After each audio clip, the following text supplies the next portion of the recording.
Sin duda, la mies es mucha y los obreros pocos. Pidan al Padre de la mies que envíe sus obreros. Y eso es justamente lo que Pablo también nos enseña en su último capítulo del 1 Corintios 16. Hoy terminamos con este estudio de la palabra de Dios. Las siguientes semanas estaremos hablando de un tema que le hemos denominado las cosas de Dios. Así que les esperamos la siguiente semana. La semana pasada estuvimos hablando acerca de la ofrenda para los santos. Creo que es un tema que impactó bastante, ha tenido muy buena aceptación también en las redes sociales. Creo que el aprender a la luz de lo que es la palabra de Dios, pues siempre nos va a dejar una enseñanza correcta y va a traer mucha libertad a la vida de las personas. Como les comentaba también la semana pasada, Corintios 16, 1 Corintios 16 trata tres temas. El primero que lo hablamos la semana anterior, que es la ofrenda para los santos. El segundo, que son los planes que tiene Pablo para el futuro. Y luego tenemos salutaciones finales o nombra a personas en particular. Entonces hoy vamos a continuar con este estudio y tomamos desde el versículo 5. Dice: iré a vosotros cuando haya pasado por Macedonia, pues por Macedonia tengo que pasar. Pablo está hablando acerca de estos planes futuros y vamos a aprender acerca de cómo Pablo, un hombre totalmente lleno en el Espíritu Santo, un hombre obediente al Señor, él hace planes, pero estos planes son hechos de un material bastante flexible. Porque tenemos que hacer planes, es necesario en nuestra vida tener planes a mediano plazo, a largo plazo, pero tienen que ser hechos de un material tan flexible para cuando Dios quiera cambiarlos, no terminemos rotos o no terminemos necios.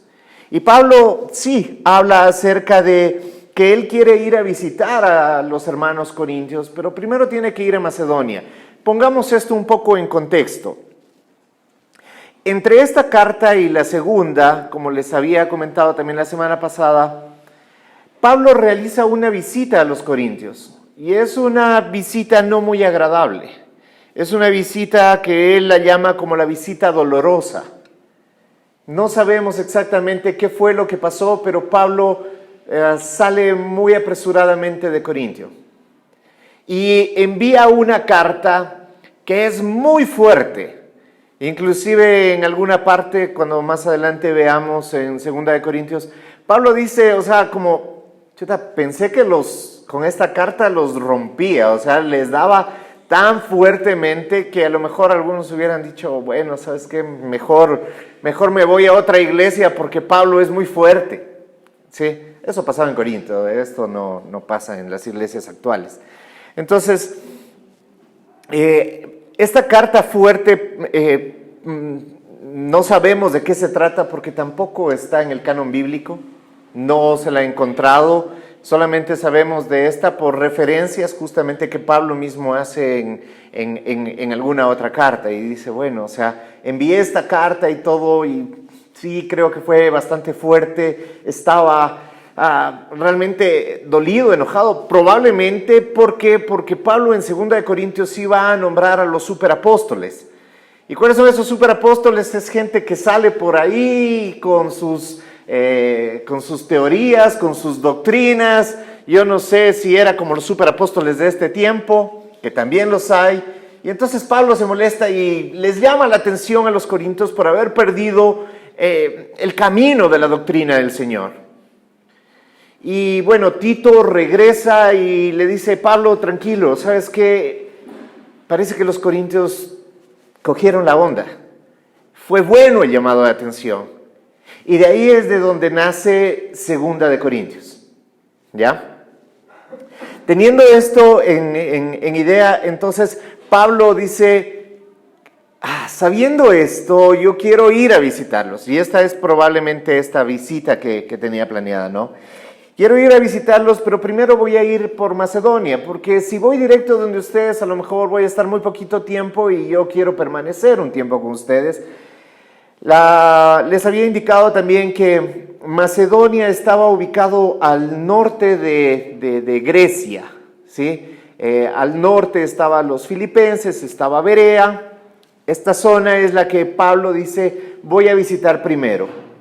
Y luego voy a bajar hacia Corinto. Él está en Efeso, él está en Asia.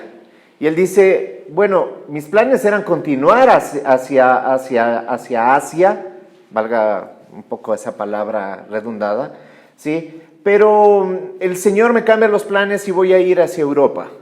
Entonces salgo de Efesio, voy a Macedonia y de Macedonia voy a ir hacia Corinto, ¿ya? Y podrá ser que me quede con vosotros o aún pase el invierno.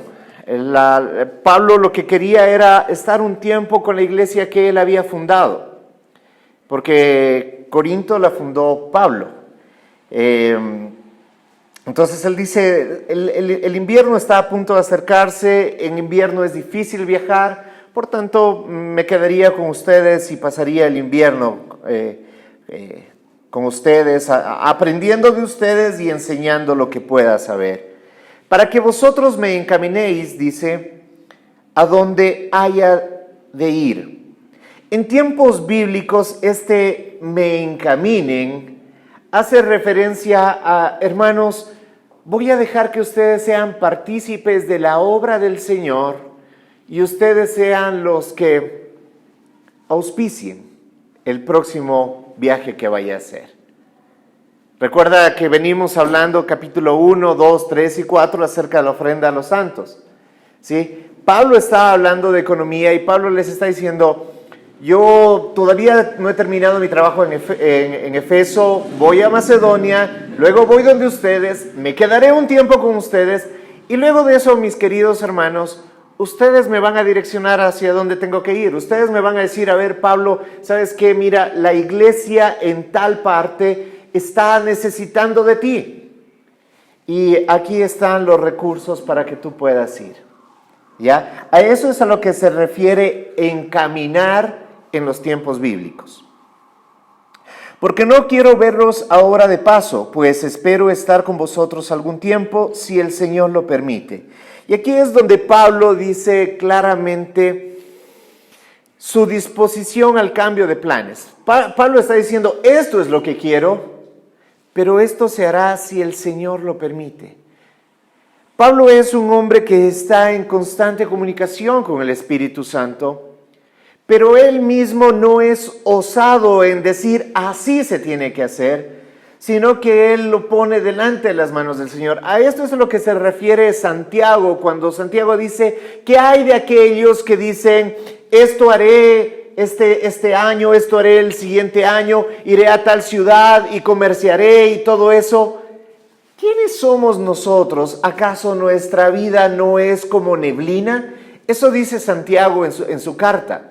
Y eso es lo que Pablo también está diciendo. Es un hombre inspirado por el Espíritu Santo, es un hombre que hace planes, pero es un hombre que dice, estos planes se harán siempre y cuando el Señor lo permita. Y creo que nosotros tenemos que estar en esa misma línea, no como una frase de expresión, porque a veces lo podemos decir, ¿no? Sí, si el Señor lo permite. Pero es como diciendo, ya vamos a ver. Pero Pablo no lo está diciendo de esa manera, Pablo lo está diciendo en el sentido de estoy sujeto a su voluntad y lo que el Señor decida se hará. Sin duda tenemos que hacer planes. No podemos ser irresponsables y nada más decir, bueno, ya veremos lo que viene más adelante. No, creo que tenemos que tener planes, pero estos planes tienen que ser colocados delante del Señor. Y al final será el Señor el que disponga. Nosotros como iglesia, nosotros como congregación podremos tener planes. Inclusive podemos decir, en marzo tendremos otras brigadas. Bueno, lo que queda de este año vamos a tener algunos proyectos que desarrollar como iglesia, como fundación. Si el Señor lo permite. Si el Señor no muestra un cambio, porque a la final no somos nosotros los que llevamos el timón. El timón lo lleva el Señor. Porque no puede haber dos señores. No puede haber dos personas peleándose el timón. Como solía decir mi papá, donde manda capitán, no gobierna marinero. Y nosotros somos marineros en este gran barco que es la vida. Y en esta vida es el Señor a quien nosotros hemos decidido darle el control. ¿Ok? Entonces dice, pero estaré en Éfeso hasta Pentecostés, porque se me ha abierto puerta grande y eficaz y muchos son los adversarios. Uno puede decir, Pablo, estás contradiciendo, porque en la forma que nosotros tenemos de pensar, nosotros decimos, no, pues se me ha abierto puerta grande y yo no tengo nada que me impida, pues el Señor me ha abierto puerta. Ese es nuestro concepto.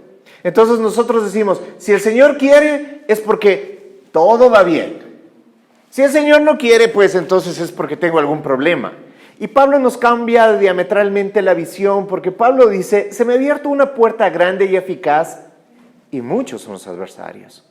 Lo que está diciendo es, no son aquellas cositas que a veces nosotros pedimos como señal, ¿sí? Alguien está buscando novia y dice, ay Señor, que entre una hermanita y que tenga un moño rojo. Si tiene moño rojo, con esa me caso. ¿Sí? Porque a veces pedimos ese tipo de pruebas absurdas al Señor. Y entonces también en la vida nosotros decimos, a ver Señor, me voy a poner un negocito. Porque así solemos hablar los lojanos, ¿no? Me voy a poner un negocito.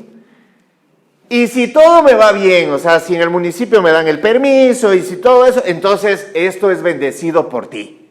Si comienzo desde el primer día, abro y comienzo a vender todo lo que me da, entonces se me ha abierto puerta. Pero nosotros no consideramos de que realmente abrirse una puerta quiere decir que también al abrirse esa puerta vamos a encontrar mucha fuerza contradictoria que va a querer impedir que lo que Dios nos está dando también pueda llegar. Mira lo que pasa a Pablo en Éfeso. No sé si ustedes han leído esta porción en la que se ve que justamente Efesios es un lugar también súper idólatra, muy parecido a Corinto, pues todo esto está en la misma península. Y pues mucha gente se está convirtiendo y está dejando la idolatría. Y obviamente aquellos que trabajaban en hacer esculturas y en hacer todo ese tipo de cosas, se molestan y dicen, estoy perdiendo negocio. Entonces cogen y lo acusan a Pablo y Pablo es llevado a la cárcel. Y bueno, la gracia del Señor hace que el juez diga, no encuentro problema y bueno, los dejan ir. Pero muchos de nosotros tal vez hubiéramos dicho, no, en Éfeso no hay cómo hacer obra. Éfeso está complicadísimo, aquí nos meten a cana a cada rato. Pero Pablo dice, no, tengo una puerta muy grande abierta aquí, muchos son los adversarios, pero yo sé que esto es de Dios. Entonces, él no se deja llevar por pruebitas que le pide a Dios, sino por la convicción que él tiene en el espíritu de saber que esa es obra de Dios. Y eso creo que es producto de la madurez y del carácter. Y nosotros debemos, hermanos queridos, buscar esa madurez y ese carácter cuando hacemos nuestros planes. Cuando nosotros estamos proyectando hacia adelante, sabiendo que siempre va a haber cosas que pueden cambiar. Uno dice, no, voy a seguir ahí la universidad y luego voy a trabajar y luego conoce a la mujer de su vida y todo lo que había planeado se le acabó, ¿no es cierto? Los planes pueden cambiar y tenemos que tener planes que sean susceptibles de amoldarse a lo que Dios va mostrando en el camino. Y eso es lo que Pablo nos enseña, ¿no?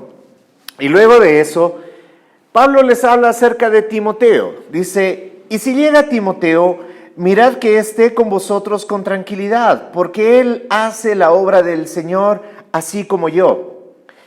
Pablo les da una recomendación a los corintios. Primero tenemos que ver que Timoteo es un hombre joven. 1 Corintios 4:17 nos habla un poco acerca de eso y Pablo le recomienda, no dejes que nadie tenga en poco tu juventud, le dice. ¿Por qué? Porque obviamente había gente que estaba diciendo, ese muchachito que nos manda Pablo. ¿Cómo es posible que Pablo nos mande un muchachito ahí que nos predique, que ni sé qué, si nosotros tenemos más experiencia que él? Si nosotros sabemos más que él.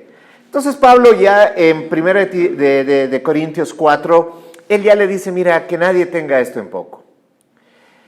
Que Timoteo sea joven no tiene nada que ver con los corintios. No tiene nada que ver con Pablo. No tiene nada que ver con el mismo Timoteo. Pero Pablo les dice a los corintios, hey, ten en cuenta que Timoteo hace el mismo trabajo que yo.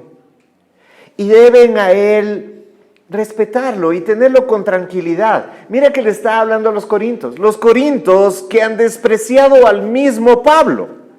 Aquel que da su vida y va y siembra la iglesia, después son los corintios los que le dicen, ¿vos quién eres? Y Pablo dice, ¿cómo? ¿Me están desconociendo a mí? Pero si yo sembré el evangelio en ustedes. ¿Recuerdan que eso fue lo que pasó cuando comenzábamos a estudiar Corintios? Entonces imagínense, si los corintios hacen eso con Pablo, imagínense lo que hacen con Timoteo, un chico que está comenzando a crecer en la predicación, en el ministerio y en todo eso. Entonces Pablo le recomienda, dice, mirad que esté con vosotros con tranquilidad, porque él la obra del Señor la hace así como yo. Por tanto, nadie le tenga en poco, sino encaminadle. Lo que está diciendo, sino proveerle, sino ayudarle, mostrarle qué es y hacia dónde tiene que ir, y ustedes háganse responsables. ¿Recuerdan esta palabra encaminar? La hablamos unos versículos atrás y se refería a cuidado y protección que la iglesia da a quienes siembran el evangelio. Y Pablo lo enseñó. ¿Acaso si yo siembro lo espiritual en ustedes, acaso no soy digno de cosechar de ustedes lo material? Lo dice en Corintios mismo. Y eso es lo que le está diciendo. Ahora ustedes, que han tenido en poco a Timoteo, pues ahora ustedes lo van a encaminar, ahora ustedes lo van a cuidar, ahora ustedes le van a proveer para que él siga haciendo la obra tal como yo la hago. Y luego termina esta porción que es justamente de planes, lo termina hablando acerca del hermanito Apolos. Ustedes recordarán que al inicio de esta carta también uno de los problemas es esta división. Hay algunos que son de Apolos, otros que son de Pablo, otros que son de Cefas, y nosotros podríamos pensar que Pablo y Apolos tienen pelea. ¿Por qué? Porque, pues, ¿quién es más pastorazo? ¿Quién es más apóstol? ¿Quién sabe más de las Escrituras? Pero Pablo, cuando está hablando acerca de esto, él anteriormente ya lo dijo, o sea, todos somos servidores del Señor. Pablo hace notar claramente que él no tiene un problema con Apolos. Pero, mira lo que dice, mucho le rogué que fuese a vosotros con los hermanos. O sea, Pablo le dice a Apolos, mira, ¿por qué no vas a Corintios? Y Apolos dice, no, yo no puedo ir, Pablo, porque sabes que los corintios están utilizando mi nombre para traer pleito contigo. Están desconociéndote a ti, que tú eres quien fundó la iglesia, te están desconociendo a ti y me están utilizando a mí como excusa, por tanto no voy. Y Pablo dice, no, Apolos, ve, ¿sabes qué? Anda, tienes que ir a Corintios. No, Pablo, yo no voy a ir. Apolos, anda. No voy a ir, no insistas. No, es que tengo que insistir porque ya lo puse. Dice, mas de ninguna manera tuvo voluntad de ir por ahora, pero cuando tenga la oportunidad, ya. Pablo le está diciendo, le rogué a Apolos. Le dije, Apolos, anda. Por eso es eso, o sea, anda Apolos, no voy a ir, no, anda. Pero no es la actitud de Apolos, no, yo no voy, porque allá como a vos también, no. Es una actitud de dos siervos que están diciendo, no, yo no voy a entrometerme en lo que Dios está haciendo. Yo no voy a meterme ahí para causar una división en la iglesia. Más bien soy respetuoso de esto, pero aún así, cuando estamos hablando de planes, no es no voy y no voy a ir nunca más. Pablo mismo lo deja diciendo, pero cuando tenga oportunidad él irá. Más adelante, cuando haya mayor madurez entre los corintios, entonces Apolos irá. No son planes rígidos, no son situaciones de no voy a hacerlo y ahí se queda. No, Apolos está diciendo, no voy a dejar que mi nombre sea expuesto para causar división en una iglesia, tal vez en otro tiempo. Y Pablo dice, ok, le rogué mucho, le dije varias veces, inclusive lo hago notar, pero está bien, habrá otra oportunidad cuando él pueda ir. ¿Sí? No es que están peleados, no es que están molestos, no es que Apolos está con los corintios que no quieren ni verlos, no, nada de eso. Sino que son planes flexibles, planes que se sujetan a la voluntad de Dios. Y termina 1 Corintios 16 con salutaciones finales. Yo siempre lo he dicho, para que uno esté nombrado en las Escrituras, pues labor grande debe haber. Entonces dice, velad, estad firmes. Cuando uno se está despidiendo, siempre deja las recomendaciones más importantes, ¿no? Ustedes para venir acá, si alguien quedó en casa, entonces, mira, mijito, levantarás y harás el café, ahí ya te dejé el pancito. O sea, dejas las recomendaciones, dejas lo que crees que es importante para ese momento, ¿verdad? Y Pablo con los corintios también les está diciendo lo mismo. Dice, velad, estad firmes en la fe, portaos varonilmente y esforzaos. Carlos, cuando en 1 Corintios 15 nos enseñaba, hablaba de este comportamiento varonil, que no está hablando de un comportamiento macho, está hablando de un comportamiento de carácter, de madurez, un comportamiento en el cual se expresa la fe por convicción, no por emoción. Y yo creo que es una muy buena recomendación para la iglesia actual, porque la iglesia actual debe dejar el emocionalismo. No es que el emocionalismo está mal, las emociones son parte de nuestra humanidad y está bien, pero no podemos seguirle al Señor por emociones, pensando que entonces voy a la iglesia y entonces sí siento un cosquilleo por la espalda y siento algo que me da y comienzo a hacer la tembladera. Está bien, ¿ok? Si eso es lo que sientes, está bien. Pero eso no puede ser lo que te lleva en la fe. La fe es la convicción de saber que el Señor es el Señor. Él es el Rey de Reyes, Señor de Señores. Lo sientas o no lo sientas. Te toque o no te toque. Sientas algo que te recorre la espalda o no lo sientas, o caigas al piso o no caigas al piso, el Señor es el Señor y para eso necesitas estar firme en la fe y comportarte varonilmente.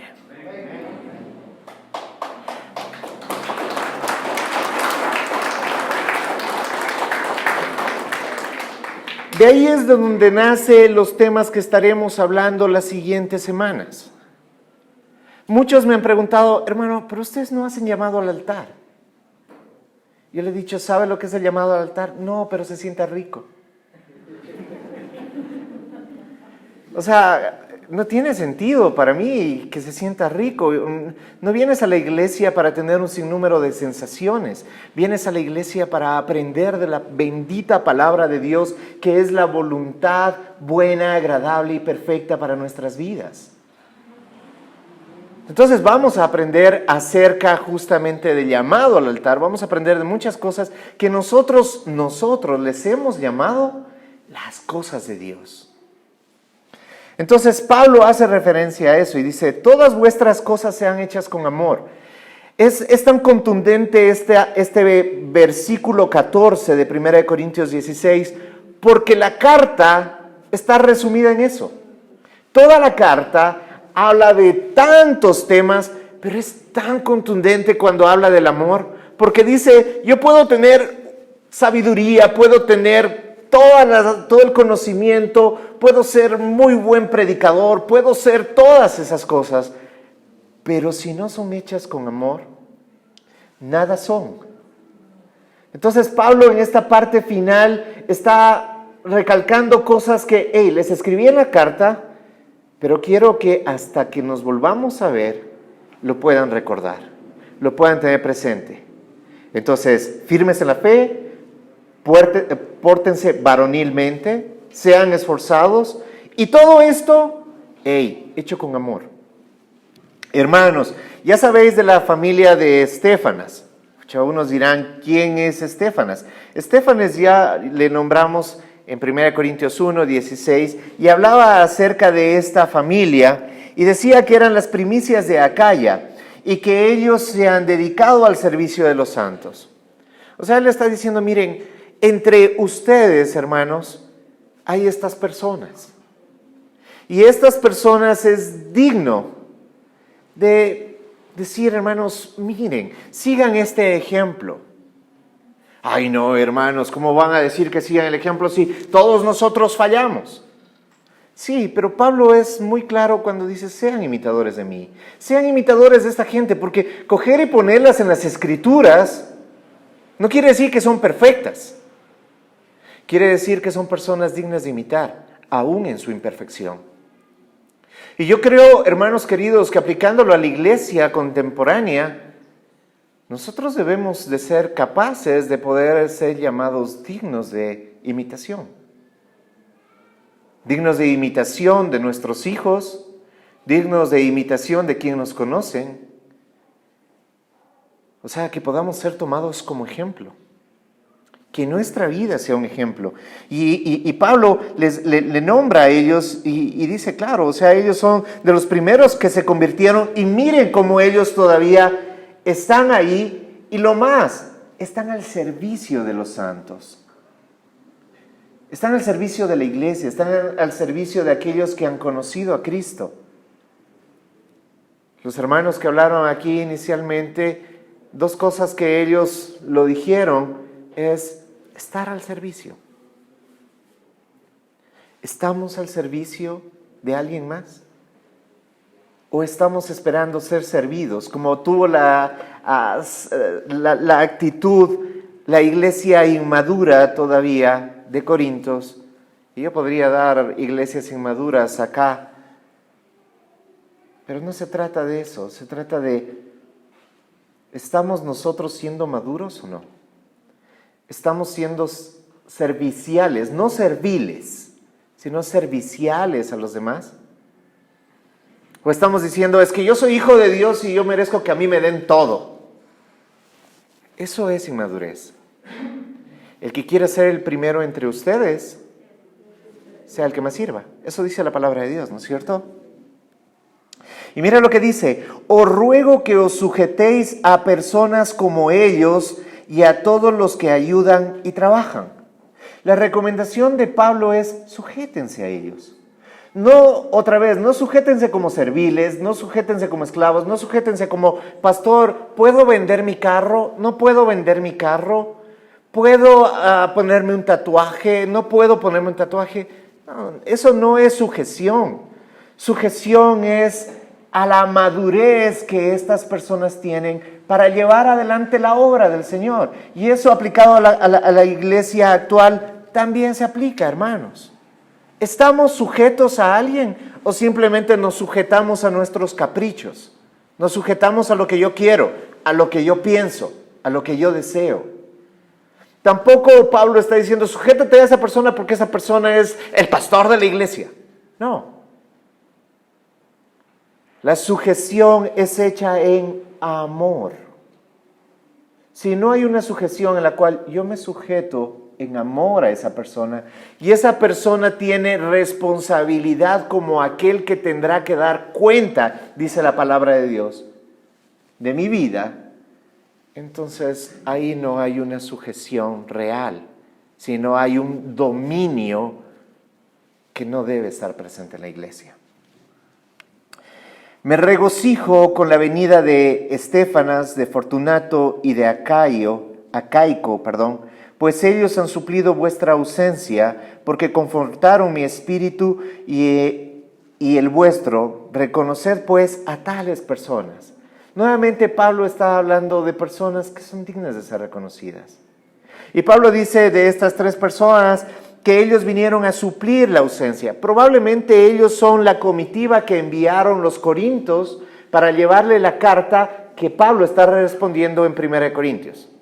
Los corintios escriben una carta y lo envían con Estéfanes, con Fortunato y con Acaico y le dicen, llévala a Pablo. Y mientras Pablo está respondiendo esa carta, dice, ha sido de gran gozo tenerlos conmigo, pues ellos han suplido mucho de lo que yo necesito. en todos los sentidos. Inclusive cuando yo leía su carta y decía, ay, estos corintios, ellos decían, no, pero hermano, mira, también hay esto de bueno. Entonces, ok, está bien. ¿Sí? Y vamos terminando. Las iglesias de Asia os saludan, Aquila y Priscila. Chuta, esta pareja definitivamente es una pareja de gran reconocimiento. Es una pareja con gran poder y empuje. Muchas veces se nombra a Aquila y a Priscila, y en otras partes de las Escrituras se nombra a Priscila y Aquila. Son un matrimonio y ellos no están peleando porque, mira, yo soy el varón, entonces yo tengo que ser nombrado primero, porque yo soy el líder. No. Según la necesidad y la conveniencia, Pablo los nombra. Son nombrados en Hechos de los Apóstoles, son nombrados en Corintios, son nombrados en algunas cartas como ejemplo de un matrimonio que está sirviendo y que está sirviendo con su casa, porque dice, con la iglesia que está en su casa, os saludan mucho en el Señor. Fíjate, estos donde van, abren su casa. Ellos están en Jerusalén, abren su casa. Ellos están en Asia, abren su casa. Donde ellos van, su casa será llamada casa de oración. Será llamada casa de reunión. Un lugar donde es un pozo, donde los sedientos vienen y toman del agua de vida eterna. Y Pablo no duda en reconocerlos y hacerles decir, miren, ellos también están pendientes de la obra que están haciendo ustedes, ¿no? Os saludan todos los hermanos, saludaos los unos a los otros con ósculo santo. Cuando habla de ósculo santo, está hablando de un beso santo. Pero hermanos queridos, esta era la costumbre en Medio Oriente. Entonces, ósculo santo era, bueno, cuando se saluden, háganlo con respeto. Eso es lo que está diciendo. No está diciendo, hermanos, siempre salúdense con un beso, porque algunas iglesias hasta eso hacen dogma de religión. Nosotros como latinos tenemos la costumbre, sí, si se saluda a un hombre y una mujer, generalmente se saludan de beso en la mejilla, o si son dos mujeres se saludan así. No tenemos la costumbre como los argentinos de también los hombres saludarnos con beso, ¿no? Y dos todavía, ¿no? Uno aquí y otro acá. No tenemos la costumbre, pero eso es cuestión de costumbres. Lo que está diciendo, mira, si te saludas con la mano, si te saludas con abrazos, si te saludas como te saludes, hazlo respetuosamente, hazlo en santidad, ¿sí? Como te saludes. No está enseñando un saludo, está diciendo como tú te saludes, hazlo en pureza. Y aquí viene, y esto debe llamarnos la atención porque Pablo lo dice, yo Pablo os escribo esta salutación de mi propia mano, ¿sí? Y ya vamos a ver en Corintios 2, inclusive a él hace un chiste sobre cómo él escribe. Pero en este caso, hasta ahí lo ha escrito, como se diría hoy, el amanuense. Pablo está dictando. Pablo no está escribiendo. Pero aquí dice, hermanos, aquí le dije al amanuense, listo, hasta ahí, gracias, déjame yo escribo. De mi propia mano les voy a escribir. Y si Pablo dice eso es porque hay algo muy importante que quiere transmitir. El 22 dice, el que no amare al Señor Jesucristo sea anatema. Esto lo escribe Pablo de su propia mano, ya no lo está dictando, lo está escribiendo él. Lo que él está escribiendo es del arameo maranata. Cristo viene. Pero el que no lo ame será maldito. Eso es lo que es anatema. ¿Sí? El que no amare al Señor Jesucristo sea anatema. El Señor viene. Y cuando el Señor venga, pedirá cuentas. Y aquel que le amare, aquel que no le amare, encontrará su perdición. ¿Por qué? ¿Porque Dios es injusto, es malo? No, porque hay un camino al Señor y está en Juan 3:16. Porque de tal manera amó Dios al mundo que ha dado a su Hijo unigénito, para que todo aquel que en Él crea no se pierda, mas tenga vida eterna. Hay un camino a la salvación y es el mismo Dios a través de su Hijo Jesucristo dando ese camino. Y aquel que despreciare el camino, pues encontrará maldición, porque el hombre de la abundancia de su corazón, ha sembrado para su provisión futura. Pongámonos de pie, por favor. Y termina diciendo: la gracia del Señor Jesucristo esté con vosotros. La gracia, el perdón, la misericordia, a eso se está refiriendo. Porque probablemente los corintios, igual que nosotros, no merecemos nada del Señor. Porque si nosotros miramos nuestra obra, si nosotros miramos lo que hacemos, vamos a encontrarnos ineficaces para alcanzar la gloria venidera. Pero en la gracia de nuestro Señor Jesucristo encontramos el perdón y la redención para encontrarnos delante del trono de Dios, sin culpa y pecado, porque Él nos ha purificado y nos ha limpiado. Y su frase final es: mi amor en Cristo Jesús esté con todos vosotros. Amén. Amado Padre, te damos gracias por la enseñanza de esta primera carta a los Corintios, Señor. Una carta inspirada por tu Espíritu Santo que nos ha llevado en el transcurso de estos meses a aprender muchas cosas, Padre. Ayúdanos a valorar en verdad tu palabra como palabra de vida eterna para nuestras vidas. Amado Dios, haz tu obra en nuestros corazones para ser transformados a la imagen del varón perfecto en Cristo Jesús. Agradecemos tu palabra y tu enseñanza y líbrenos, Señor, de despreciar tu enseñanza y tu corrección. Más bien queremos permanecer firmes en la fe, comportándonos varonilmente y esforzándonos, pero sobre todo que tu amor esté presente en nosotros y ese amor también poderlo transmitir a todos aquellos que nos rodean. Gracias por tu enseñanza, Señor. Desde ya ponemos las próximas enseñanzas en tu palabra y en el mes de agosto, 2 de Corintios, Señor. Gracias por lo que viene.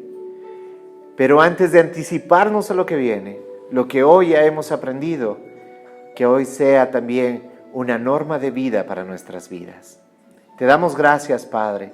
En el nombre de Cristo Jesús oramos. Amén. Amén. La iglesia es como un arco. Un arco transporta agua y Cristo es el agua viva. Un arco nos conecta y como iglesia debemos conectarnos con la gente, velando por los intereses de los demás. Un arco es la fuerza que envía valientes hombres de Dios. Y un arco genera unidad entre dos cosas separadas, Dios y el hombre. Esa es la iglesia, la esposa. Vivamos la iglesia, seamos el arco.